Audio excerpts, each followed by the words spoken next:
Please direct your attention now to the microphone. Support for this episode of the House of EdTech comes from summerpd.com. Expand your knowledge of Google Classroom, apps, formative assessments, and much more. They offer 10 courses, and you can get all of them for just $25 when you use the promo code House of EdTech. Sign up now to access the courses for your professional development on your schedule.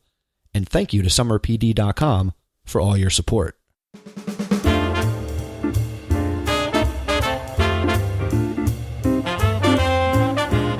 Welcome to the House of EdTech podcast. I am your host, Christopher Nessie, and the House of EdTech explores how technology is changing the way teachers teach and the impact that technology is having in education. My objectives include discussing technology that is changing our classrooms and schools and sharing tools and tips that you can hear about today and use tomorrow. I talk to teachers, leaders, and creators just like you and have them share their stories. The purpose? Whether you use it or not, technology is changing the way we teach and how our students learn.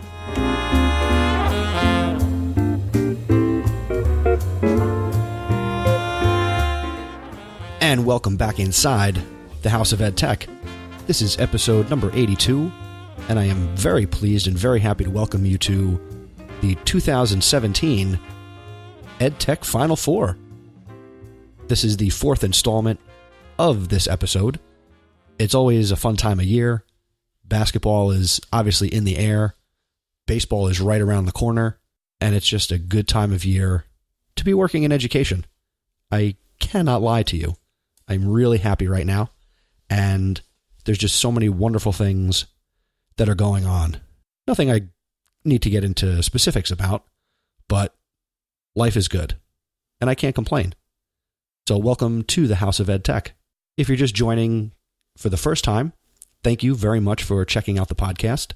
You only have 81 episodes to catch up on, and for those of you that have come on board recently who are actually going back into the back catalog, I'm sorry. The episodes get better as we go along. As I said, and I'll say it here, as of this episode, I've done now 82 episodes, and I apologize for the first 81, because I'm always learning something new about podcasting and editing audio and how I put these episodes together. So if you're new, now's a good time to get in. And for those of you who got in early, thank you for sticking around. I really appreciate it.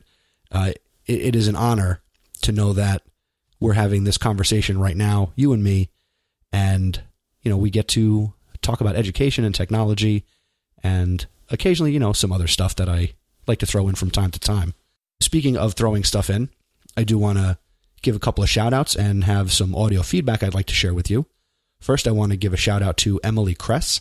She is from New Oxford High School in Pennsylvania, and she is somebody who recently discovered the podcast and is enjoying it. She reached out to me via email, just had a whole bunch of nice words to say. All I can say is thank you, Emily, and I'm glad you're listening, and keep an eye on your mailbox. Next up, we have some audio feedback that came in. First from Justin Schleiter, and second from Tina Monteleone, both two fantastic people who I call New Jersey educators, just like myself, and I also consider them both to be friends, and friends of the podcast. So take it away, Justin. Yo, Mr. Nessie, Justin Schleiter here. Just heard the podcast of Megan Forms. Solid as always. Love the thought of the day. Loved Google Keep. I think that is something I need to get into a little more. Learned a lot, so keep up the good work, sir. Thank you very much, Justin. I am for sure going to keep up the good work that I'm doing here on the podcast, and I am honored that you, A, were a guest, and B, you still listen and you enjoy the episodes. And yes, Megan Forbes was a fantastic guest, and she shared so much great information about YouTube and being a teacher on YouTube. And if you missed that episode, you don't have to go back very far because it was episode 81. And speaking of episode 81, Miss Monteleone also has some feedback for us. Take it away, Tina. Hi, Chris. It's Tina Monteleone. I wanted to let you know that I just finished listening to episode 81, and I want to thank you so much for hosting a middle school focused podcast. So often we are a little bit lost. There's so many people talking about elementary or high school and not enough about middle level strategies and tech integration ideas. So thank you very much for introducing me to Megan Forbes. I just reached out to her on Twitter and hope to be checking out her YouTube station today. And I'm going to ask Megan to see if she would like to help me continue to curate great tech middle school ideas at #TechInMS. So hopefully that's something she'll be interested to do. I hope you are well and looking forward to seeing you soon. Take care. Tina, I'm looking forward to seeing you soon as well. And I believe we will have some sort of you and me getting together at a coffee shop coming up relatively soon because we've had some great conversations. So also what I pull out of that is the #TechInMiddleSchool. So if you're a middle school teacher or you know a middle school teacher who is interested in technology, get involved in the #TechInMiddleSchool conversation and connect with Tina Monteleone and also connect with Justin Schleider. Thank you to you both for sending in feedback and sharing your thoughts on some recent episodes. And if you ever want to share some feedback with me yourself, there are a number of ways to do that. I can sum it up by saying go to chrisnessy.com/feedback, and that's going to give you all the ways that you can get in touch with me and the show, and I will get your thoughts into a future episode. I promise. And speaking of getting connected and being a part of what we're doing here on the podcast, I have a new Facebook group that I am trying to build up and really build some more community around the podcast. So if you're enjoying the show and you're also on Facebook and you want to be a part of the conversation there, go over to chrisnessy.com/Facebook and click join the group. And either myself or one of my awesome co-moderators of the group will be happy to let you in the group. What do you get for that admission right now? Which again, it's Facebook, so it's free. I am occasionally, and I've done it now the last couple of episodes, I will get onto Facebook in the group and I will live record the episode, which I'm doing right now. So I do want to give a quick shout out to Dan Gallagher, who is also an awesome supporter of the podcast. He is checking this out. So thank you, Dan, for watching quote unquote live, and we'll see how the final recording differs from what I'm doing right now. So yeah, be a part of the Facebook group and that'll be a good time. Now we're going to get right to it. And again, this episode is a little different. It's the EdTech Final Four, where I'm going to come at you with 4 recommendations that I think would be top recommendations that either will enhance your teaching, your practice, or will just make really great tools that you can add to your repertoire to either use for yourself or to just simply use with students. But either way, I got 4 great recommendations that I'm going to share with you right now.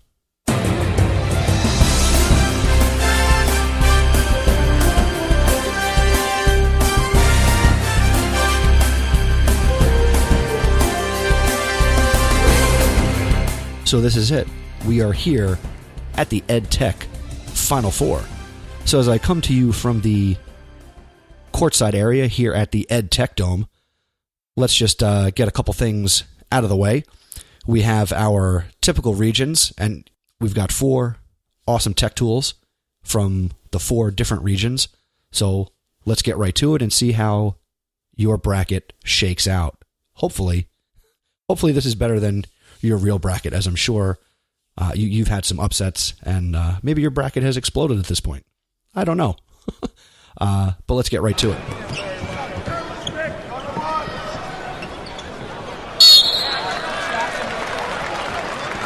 First up, we have Nimbus Screenshot. Nimbus Screenshot is available for both Chrome and Firefox as an add-on or extension, however you want to call it.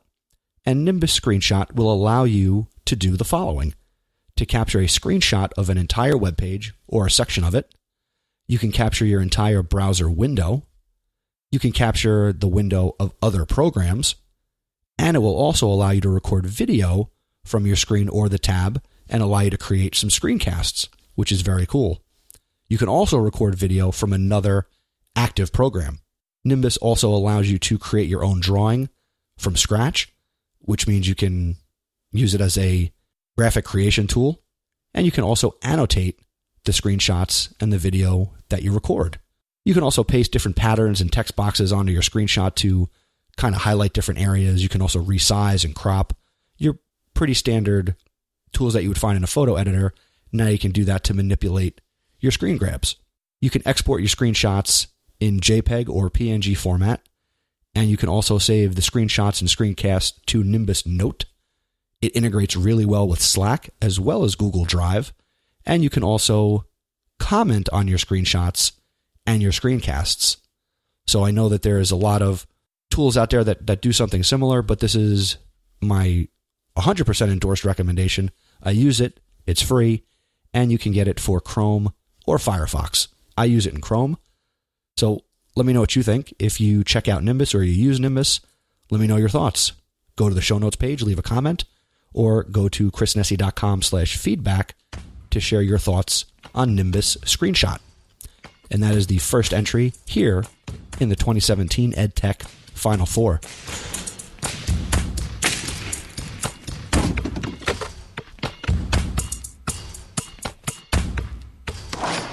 Next up here in the Final Four, I'd like to talk about Pixlr.com.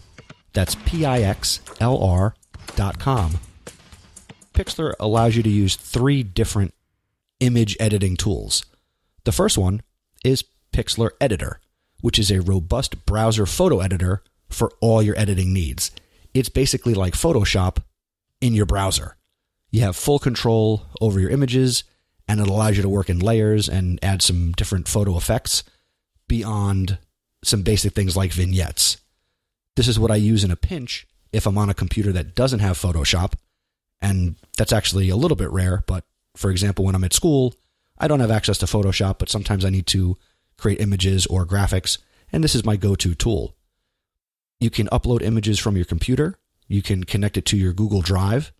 It's free. Let me just throw that in there too, because that's kind of what I like to recommend to you, things that are free.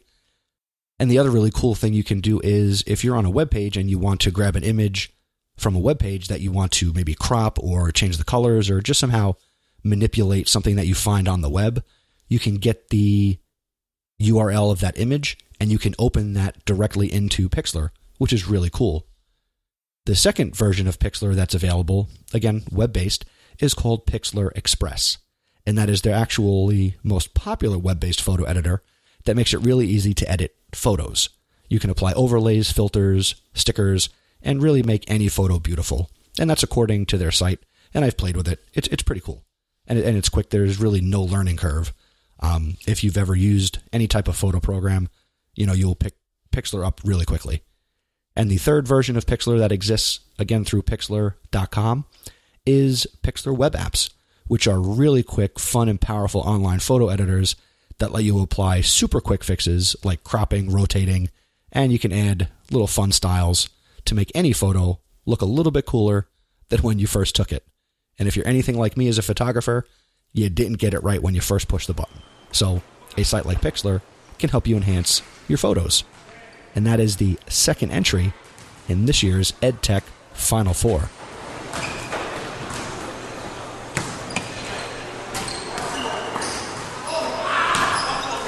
Our third entry in the 2017 House of EdTech Final Four is sketchboard.io. And that's the website you would go to find Sketchboard, sketchboard.io. There's no denying that our work has changed. Regardless of your industry, and especially in education, you might not always be working from the same place. Maybe you move from classroom to classroom, or maybe you like to take your work home with you. We need tools that let us collaborate and work together, whether it's teachers or collaborating with our students, or even recommending something like this, and this would be a great tool to use with students. So this is a tool that really fits into our hybrid online collaborative world. Enter Sketchboard. The first awesome thing about Sketchboard is that everything looks like a sketch. As if you were to create in it, everything looks like you did it by hand when you create it. Sketchboard feels like you're working on paper, but it's better because it's all saved in the cloud. And regardless of your artistic ability, anybody can create great illustrations to represent their ideas and a whole lot more. Sketchboard has a lot of the same features and functionality as other mind mapping tools. You can collaborate on the same sketch, and you can add unlimited items to a mind map or individual parts that can be moved around at will. Items come in a variety of shapes, such as circles, squares, computer screens, people. There are over 50 stock icons that you can choose from to build your visual representation of whatever you want to create. If your idea can't be represented with one of the icons from the Sketchboard library, you can switch to their freehand tool and you can draw it yourself. And you can use your mouse. If you're on a touchscreen, you can use your finger. Or if you're on your interactive whiteboard, you can pick up your pen and create a custom image that you can use. You could apply Sketchboard in a number of ways, but here are some great education applications.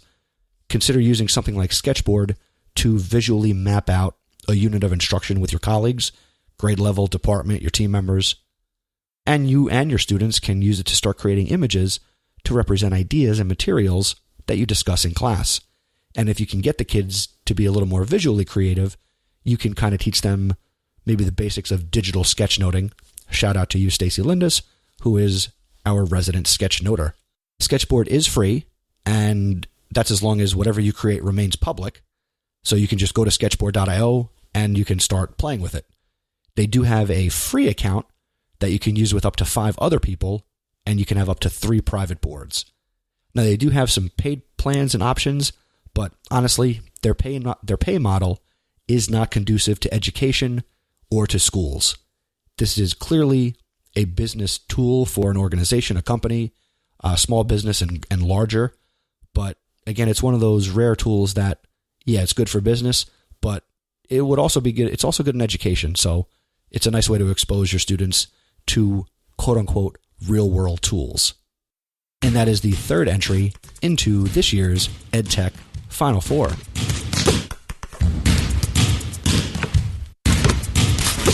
And last but not least, our final entry into this year's EdTech Final Four is Piktochart, which you can find at piktochart.com, and that's Piktochart.com.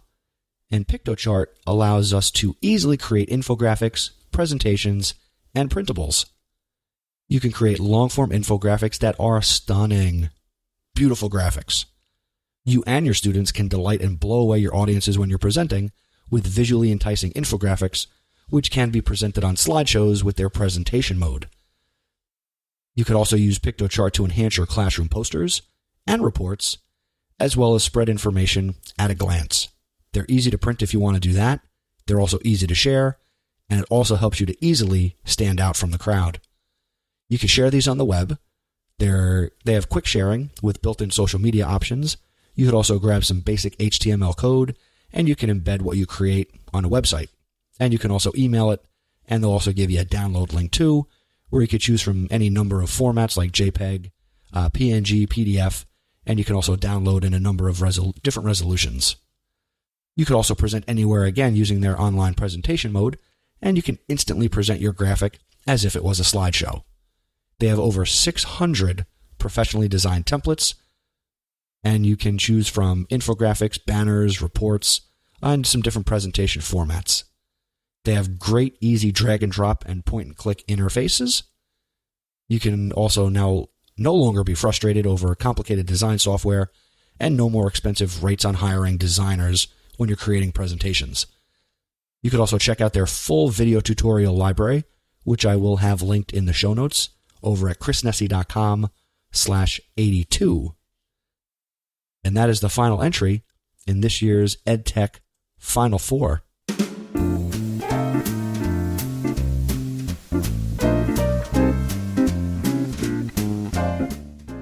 Hey, as we wrap things up, thank you so much for checking out this episode of the House of EdTech. Thank you once again to summerpd.com for supporting this episode. Remember to use the promo code House of EdTech, and that'll save you $10 on their 10-course bundle. Thank you so much for all your support, guys. Keep the conversation going. Visit the show notes for this episode, which can be found at chrisnessy.com/82, and that's 882 like the number. I would love it if you left a comment on the show notes, or you can also send me a message by going to chrisnessy.com /feedback, and that's how you can contact me anytime that you'd like. I would love to connect with you and hear your thoughts on anything, specifically the podcast. That would be fantastic. And if we're not already connected on Twitter, hey, we should be. It's the fastest way to get in touch with me. I am Mr. Nessie, MrNesi on Twitter, and you can use the hashtag House of EdTech, and I will be sure to see those tweets, and we can start that conversation or continue an old one. And if you enjoy the podcast, I'm glad you do, but I'd like you to do me a couple of favors. First, tell somebody about the podcast via Twitter and tag me in the tweet and use the hashtag. I'd love to see some more tweets about the podcast, and you're the one who can help me do that. So tweet at Mr. Nessie, tweet at one other person or multiple people about the show, and let's spread the word together. I'd also appreciate a positive rating and a thoughtful review on iTunes. Your rating and review will help to keep the podcast front and center for other people to discover and enjoy. And the other thing that you can do to support the show, if you're interested, is you could become an awesome supporter.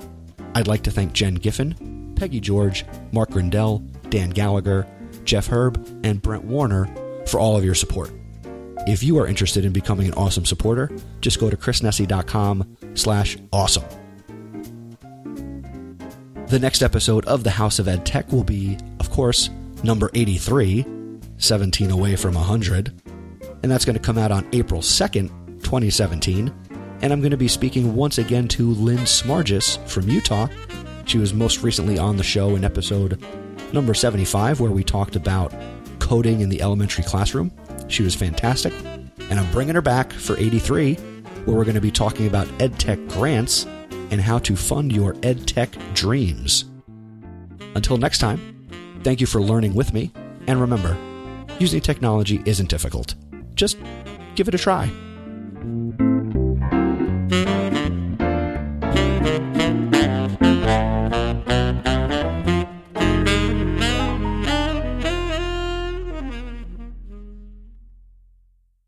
The House of EdTech is a proud member of the Education Podcast Network. The Education Podcast Network. Podcasts for educators, podcasts by educators. For more, go to edupodcastnetwork.com.